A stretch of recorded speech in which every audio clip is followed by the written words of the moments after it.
할렐루야. 10월 26일 수요일 새벽 기도를 시작하겠습니다. 사도신경으로 우리의 신앙을 고백하시겠습니다. 나는 전능하신 아버지 하나님 천지의 창조주를 믿습니다. 나는 그의 유일하신 아들 우리 주 예수 그리스도를 믿습니다. 그는 성령으로 잉태되어 동정녀 마리아에게서 나시고 본디오 빌라도에게 고난을 받아 십자가에 못 박혀 죽으시고 장사된 뒤 사흘 만에 죽은 자 가운데서 다시 살아나셨으며 하늘에 오르시어 전능하신 아버지 하나님 우편에 앉아 계시다가 거기로부터 살아있는 자와 죽은 자를 심판하러 오십니다. 나는 성령을 믿으며 거룩한 공교회와 성도의 교제와 죄를 용서받는 것과 몸의 부활과 영생을 믿습니다. 아멘. 찬송가 365장 찬양하시겠습니다. 찬송가 365장입니다.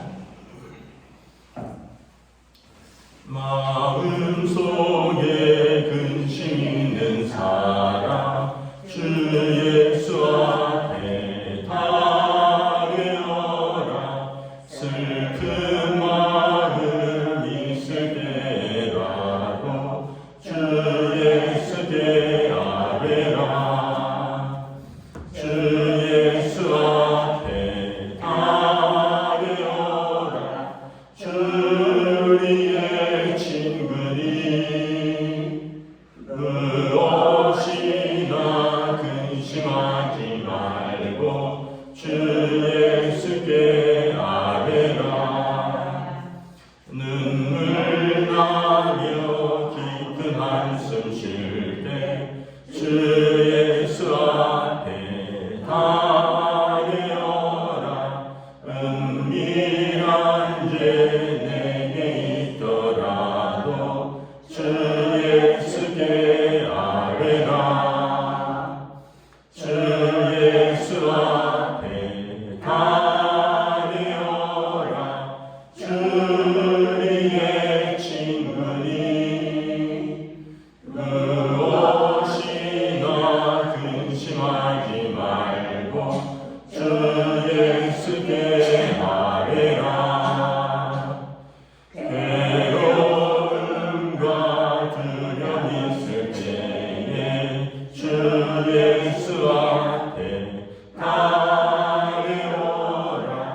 내일을 염려하지 말고 주 예수께 아뢰라. 주 예수 앞에 달려라. 주리의 친구니 무엇이나 근심하지 말고 주 예수께 아뢰라.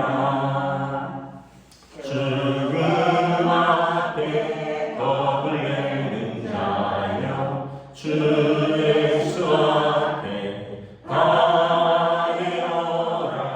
하늘 나라 바라보는 자여 주 예수께 아뢰라. 주 예수 앞에 달려라. 주리의 친구니 무엇이나 근심하지 말고 주 예수께 아뢰라. 아멘. 오늘 우리 주신 하나님 말씀은 구약성경 창세기 40장 1절에서 8절까지 말씀입니다. 창세기 40장 1절에서 8절까지 말씀입니다. 다 찾으신 줄 알고 저 여러분들이 한 절씩 교도하도록 하겠습니다. 그 후에 애국 왕의 술 맡은 자와 떡 굽는 자가 그들의 주인 애국 왕에게 범죄한지라. 바로가 그 가는 자, 술 맡은 관원장과 떡 굽는 관원장에게 노하여 그들을 친히 대장의 집 안에 있는 옥에 가두니 곧 요셉이 갇힌 곳이라. 친히 대장이 요셉이 그들을 수정들게 하니 요셉이 그들을 그들이 갇힌 길 열어나리라. 옥에 갇힌 애굽 왕의 술 맡은 자와 떡 굽는 자 두 사람이 하룻밤에 꿈을 꾸니 각기 그 내용이 다르더라. 아침에 요셉이 들어보니 그들이 근침에 비치는지라. 요셉이 그 주인의 집에 자기와 함께 갇힌 바로의 신하들에게 묻되 어찌하여 오늘 당신의 얼굴에 근심의 빛이 있나이까? 그들이 이르되 우리가 꿈을 꾸었으나 이를 해석할 자가 없도다. 요셉이 그들에게 이르되 해석은 하나님께 있지 아니하나이까? 청하건대 내게 이르소서. 아멘. 네, 할렐루야. 네, 오늘 또 새날이 시작되었습니다. 우리 주님 주시는 은혜와 평강이 가득한 복된 날 되시기를 축복합니다. 네, 오늘 수요일입니다. 또 오전에 우리 수요 예배 영상 올라오면 함께 또 말씀과 공동체 기도의 자리에 동참해 주시면 감사하겠습니다.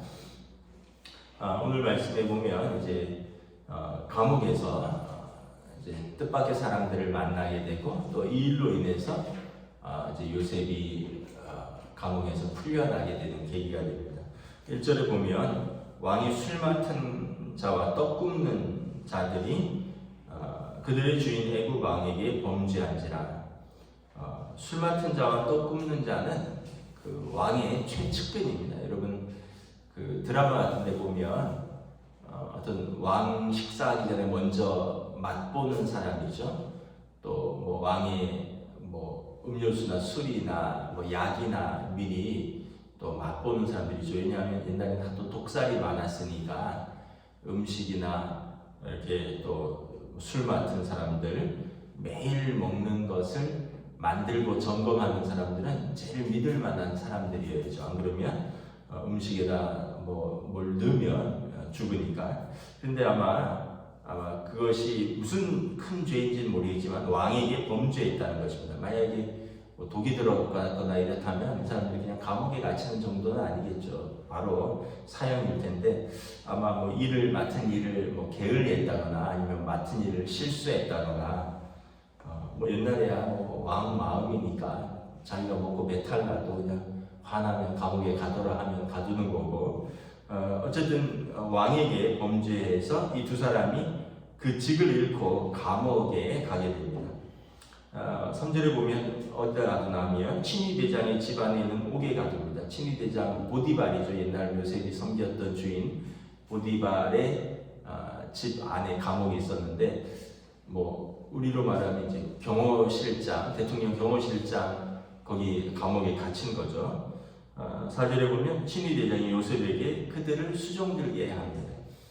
아무래도 좀 높은 관리들이니까 고위직에 있는 사람들이 감옥에 들어오니까 이제 보디발이 요셉이 또 워낙 성실하고 사람이 또 믿을만 하니까 요셉에게 그 감옥에 왔지만 그래도 높은 사람들이니까 좀 섬겨라. 그래서 4절 5절에 보면 요셉이 그들을 잘 섬겼습니다. 그리고 갇힌 지 여러 날이 되었습니다. 그러면서 이제 한 꿈을 꾸게 되고 꿈을 해석하게 됩니다. 여러분 우리가 누굴 만나든지 그 사람을 어떤 면에서 보면 여러분 인격적으로 대해야 되고 그 사람에게 선의와 호의를 베풀어야 됩니다.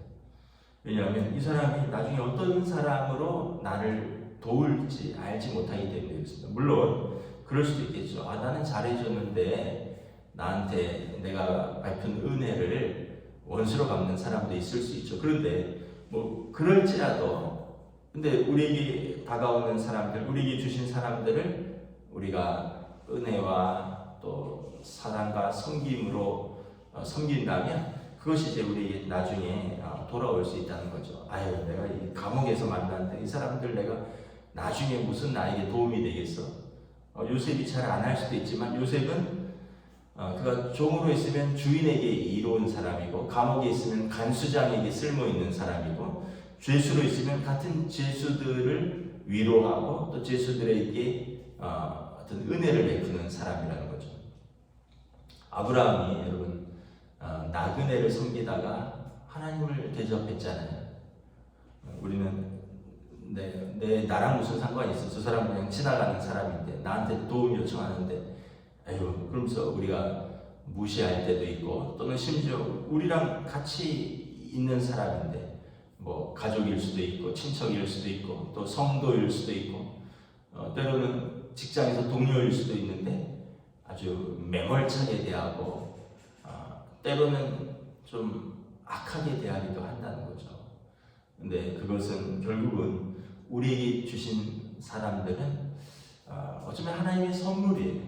그 사람을 통해서 또 우리가 하나님의 뜻도 알아가고 그 사람을 통해서 또 같이 동역도 하게 되고 그 사람을 통해서 또 나도 은혜를 주시면 나도 은혜를 입을 수 있거든요. 그런데 우리가 내게 주신 사람들 만남을 소홀히 여기고 또 함부로 대하면 나중에 우리는 어떻게 은혜를 입게 될까 한번 생각을 해보는 거죠. 그래서 항상 여러분 아브라함이 나그네를 영접하다가 하나님을 영접했다.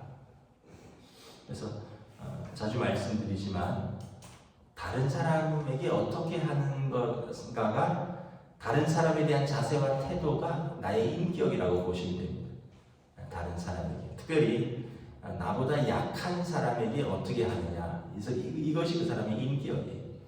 그래서 함부로 다른 사람에게 대하지 마시고 하나님의 형상으로 지음받은 사람 그리고 하나님께서 내게 주신 귀한 사람으로 섬기는 거죠. 그러면 이제 그 사람에게 내가 은혜를 조금 베풀었는데 나중에 큰 은혜를 또 우리가 얻을 수도 있다는 거죠.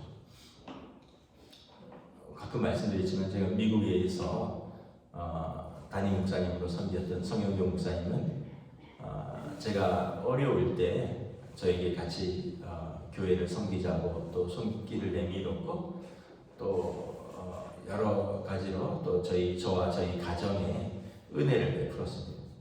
그래서 한국에 오면 또 제가 나름대로 저희 부부가 극진히 또 맞이하고 또 뭐 대접도 하고 근데 이번에 갑자기 바이러스가 침투해서 뭐 본인 말로는 돌아가실 뻔했다 그랬잖아요. 쇼크가 오고 숨을 못 쉬어서 한국에서 여러분 제가 보호자입니다. 제가 병원에 왔다 갔다 할 때 제가 알기로는 저 말고는 병원에 간 분이 한 분 정도나 더 있을까? 왜냐하면 코로나 때문에 병원에 함부로 갈 수 없고 또 이분이 미국 시민권자이기 때문에 한국에 지금 친척들이 없어요. 멀리 있거나 그래서 가까이서 또 제가 그러니까 그때 받았던 은혜들을 또 지금 갚을 수도 있는 거고 다 그런 거죠. 그래서 여러분 너무 야박하게 살지 마세요.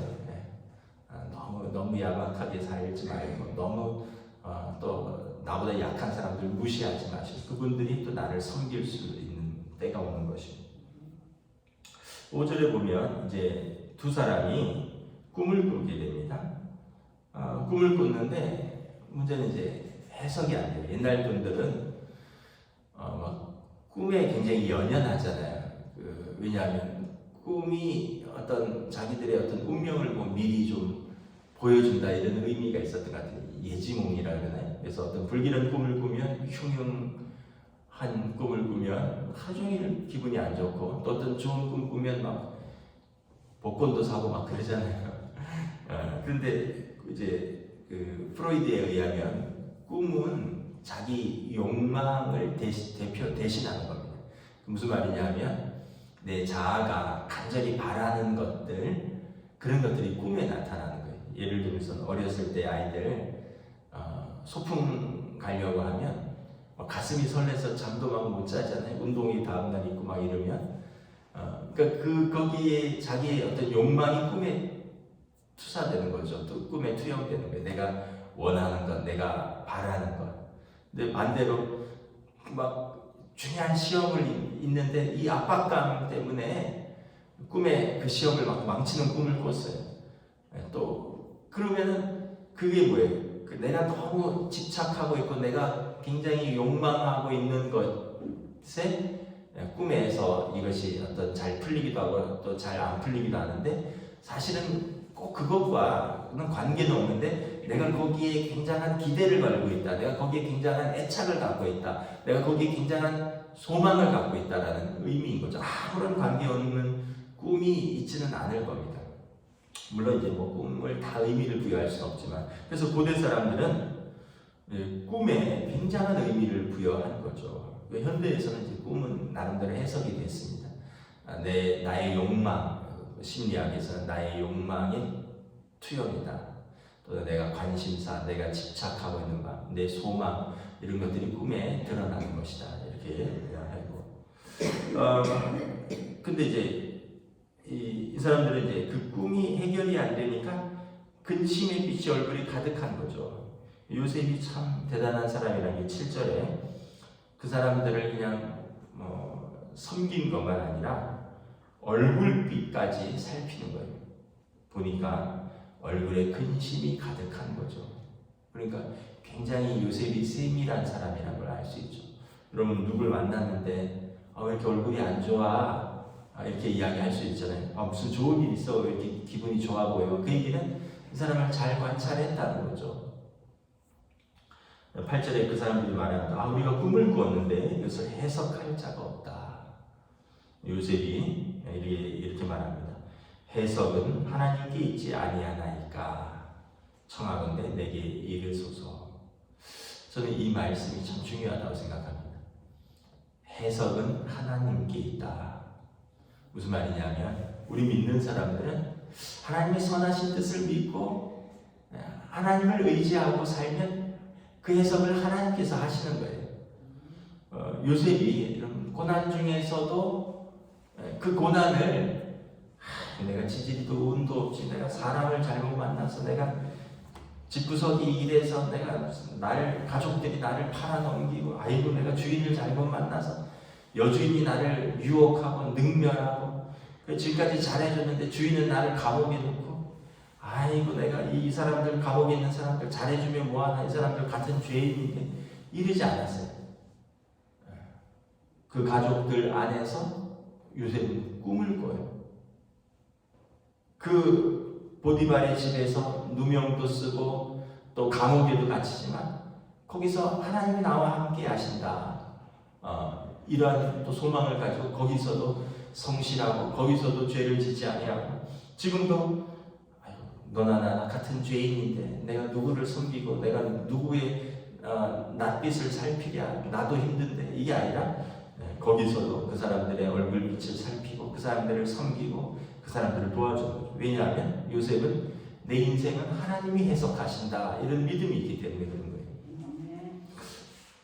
그래서 여러분, 이게 믿음이 있느냐 없느냐의 차이입니다. 믿음이 없으면 우리는 그냥 보이는 대로 상황 따라서 그냥 입에서 불평 불만하고, 그리고 거기에서 우리가 어떤 더 나은 선택, 더 믿음의 해석을 하지 못해요. 그런데 믿음이 있으면 고난 중에서도 하나님께서 이 고난을 통해서 나에게 이루시려고 하는 하나님의 뜻이 무엇일까?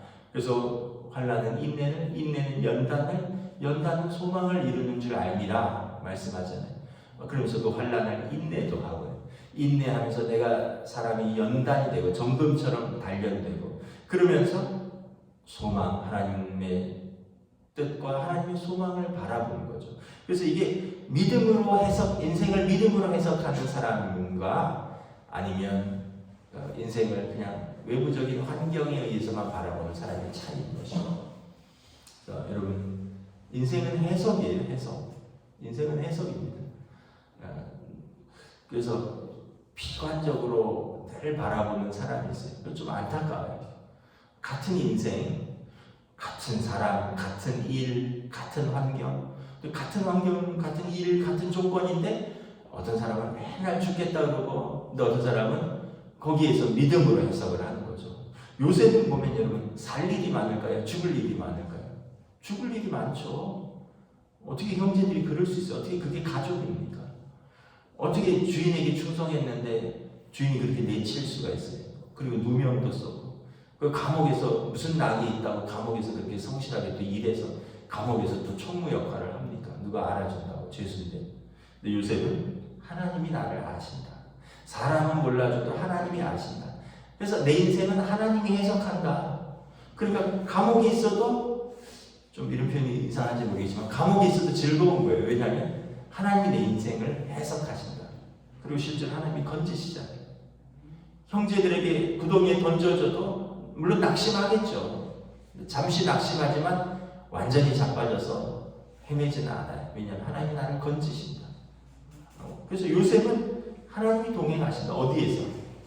말씀을 마치도록 하겠습니다. 여러분, 우리 인생 내가 해석하지 마시고 믿음으로 해석하시길 주님의 이름으로 축복합니다. 그리고 여러분들에게 주신 사람, 여러분들 가족, 또 직장에서 같이 일하는 사람, 또 같이 만나는 사람, 그리고 오늘 같이 예배드리는 우리 성도들, 은혜와 기쁨으로 관계를 맺고 사랑과 수고로 서로 섬기는 은혜로운 관계로 사시기를 주님의 이름으로 축복합니다. 여러분, 그 사람이 믿음의 사람이고 그 사람이 복된 사람입니다. 기도하겠습니다. 하나님의 은혜를 감사합니다. 요셉은 어디에 있든 누구를 만나든 참 그 사람들을 수고롭게 섬기며 또 하나님께서 주신 믿음으로 모든 일들을 대하고 또 자기들의 인생을 해석합니다. 우리가 믿음이 없으면 내게 잘해주는 사람, 내게 유익이 되는 사람에게만 잘하고 나보다 힘이 없고 또 나에게 도움이 안 된다고 생각되는 사람들은 우리가 무시하거나 또는 우리가 이용하거나 멸시할 때도 있습니다. 그러나 요셉은 누구를 만나든지 하나님의 형상을 가진 사람으로서 그 사람에게 성실하게 또 충성스럽게 또 신뢰 관계를 쌓아갑니다. 그리고 요셉은 어떠한 환경이 있든지 집에 있든지 또 남의 집에 종살이 할 때든지 심지어 감옥에 있을 때라든지 어떤 일을 할 때든지 하나님께서 나와 함께 하신다. 내 인생은 하나님이 해석하신다. 이러한 믿음으로 언제나 성실하고 충성스럽게 그와 함께 있던 사람들이 저와 하나님이 함께 하신다라고 인정을 하고 그리고 요셉은 절망하거나 낙심하지 아니하고 그곳에서 하나님의 이끄심을 경험한 것을 바라봅니다. 오늘 우리의 삶 속에서도 이러한 믿음의 해석이 있기를 원합니다. 또 이러한 믿음의 삶이 있기를 원합니다. 그리고 이러한 믿음의 관계들을 맺어갈 수 있는 성숙함을 더하여 주시옵소서. 감사를 드리오며 우리 주 예수 그리스도의 이름으로 기도드리옵나이다. 아멘. 하늘에 계신 우리 아버지 이름을 거룩하게 하시며 아버지의 나라가 오게 하시며 아버지의 뜻이 하늘에서와 같이 땅에서도 이루어지게 하소서. 오늘 우리에게 일용할 양식을 주시고 우리가 우리에게 잘못한 사람을 용서하여 준 것 같이 우리 죄를 용서하여 주시고 우리를 시험에 빠지지 않게 하시고 악에서 구하소서. 나라와 권능과 영광이 영원히 아버지의 것입니다. 아멘.